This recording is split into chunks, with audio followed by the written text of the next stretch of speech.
DJ and Creator Remix.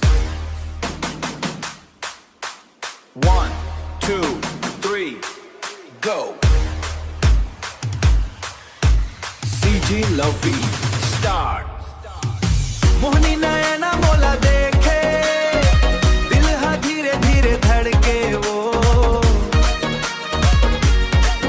तोर माया में डूबत जाथो, तोर संग सपना सजाथो।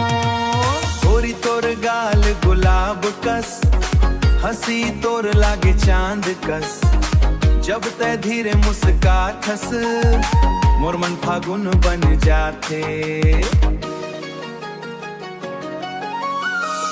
पायल के छन छन सुन के दिल झूमे धीरे धीरे, दिल झूमे धीरे धीरे। तोर हाथ ला थामे बर, मन मोर तड़पे जीरे।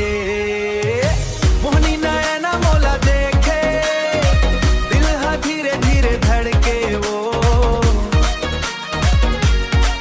डीजे बीट मनाचे दिलवा, माया मखोगे जीवा।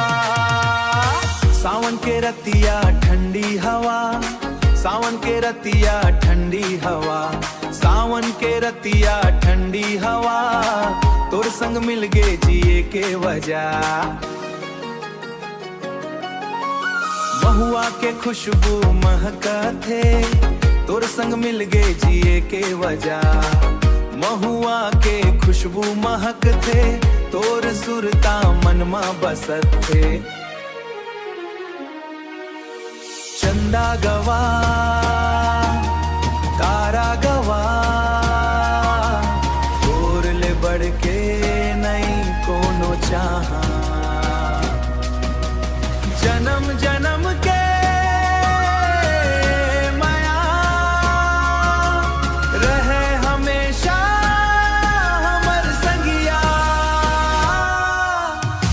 मोहनी नयना मोला देखे, दिल धीरे धीरे धड़के वो,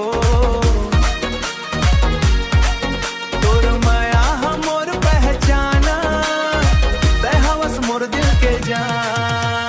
DJ and Creator Remix. CG Romantic Love DJ Remix 2026.